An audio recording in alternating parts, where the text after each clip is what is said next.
My good people of Ekiti State, you're all living witnesses to the mood of the nation following the decision of the federal government to increase petroleum pump price in the downstream sector of the Nigerian economy.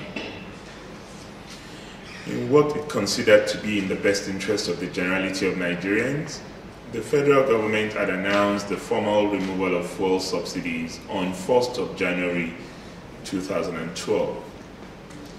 This move consequently resulted in the increase of petrol pump price from 65 naira to 141 naira, though higher in some filling stations all over the country.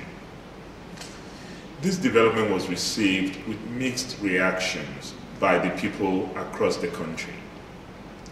As you all know, this led to the declaration of national strike by the Nigerian Labour Congress and the Trade Union Congress to press home the demand for the immediate reversal of the policy. The industrial action was also complemented with strict protests by civil society organizations. As to be expected, the nation literally went on its knees, and for 5 working days, there was paralysis in socioeconomic activities that led to an estimated loss of 720 billion in the Nigerian economy. Ekiti State had its share of the gridlock. It is, however, a thing of joy to me that this morning, the President and Commander-in-Chief of Armed Forces, Dr. Goodluck Jonathan GCFR, announced to the nation the reduction in the prices of the commodity from 141 naira to 97 naira. Consequently, the leadership of the Nigerian Labour Congress and the Trade Union Congress had equally announced the suspension of the national industrial action. To every well-meaning Nigerian, this is bound to douse some tensions at this material time. I consider this development a victory for common sense, as the people eventually have their way in a constructive engagement with the government on an issue that directly affects their lives and well-being. Yet, this does not call for a triumphant chest beating on the part of anyone. What it requires is a sober reflection on the true meaning of citizens' rights and responsibilities in a democracy. The culture of compromise that has emerged from this is, however, commendable. This, of course, is the beauty of democracy, where individuals in the polity, as well as those in government, shift grounds from the dividing lines to allow for peace and development for the common good of all. Consequently, I really would like to commend the good people of Ekiti State, particularly the leadership of labor unions, civil society organizations, and security agencies for the maturity displayed during this testy period. While there were reported cases of killings of innocent people and wanton destruction of property in some parts of the country, Ekiti State stood out in decent conduct and civilized display of opposition to a government policy option. Even though the people were visibly angry, they were able to see reason to maintain dignified stance, where many had been carried away by emotion and narrow interests. You really make me proud as we say to the whole world again that Ekiti is indeed the land of honor. Dear compatriots, part of the sober reflection this moment calls for is to acknowledge that the issues surrounding the deregulation of the petroleum downstream sector are not yet over. Negotiations on the best approach to the policy are still ongoing. I expect that at the end of the day, all of us will be beneficiaries of a more transparent and accountable downstream sector. For us in the Action Congress of Nigeria and in this government, deregulation is not only about an increase or reduction in the pump price of petrol, it is also about the total overhauling of the Nigerian economy.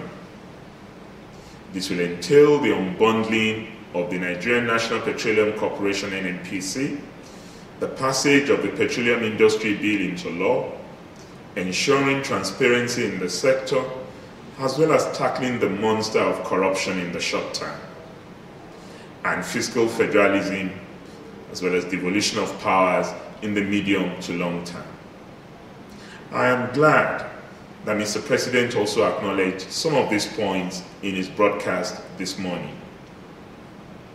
Beyond pump price increase, you, the citizens, have also tasked those of us in public offices to shed the toga of arrogance and be more responsive to the yearnings of the people. Our government will continue to take further measures to cushion the effect of the current price regime on the people. Further pronouncements on the measures being taken will be made soon.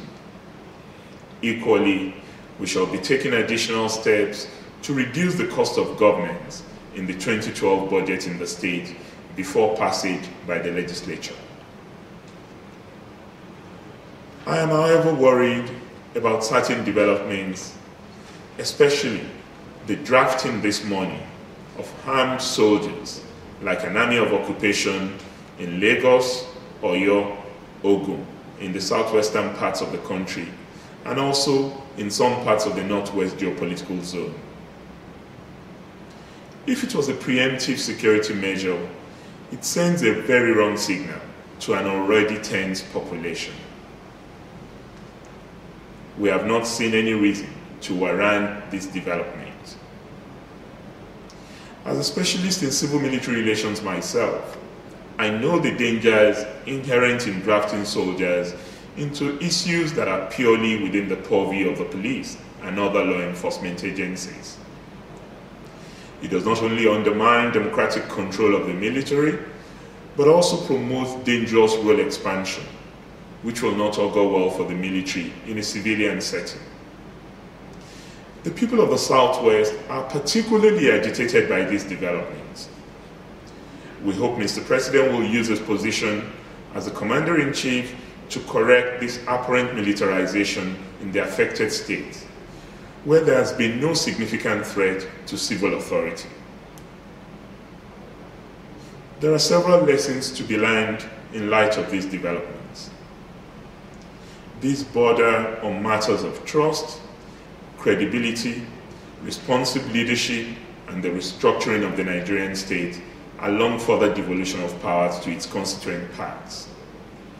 It is my hope that those saddled with governance responsibilities will see this development as an opportunity to promote enduring solutions to the seemingly intractable problems of the Nigerian Federation.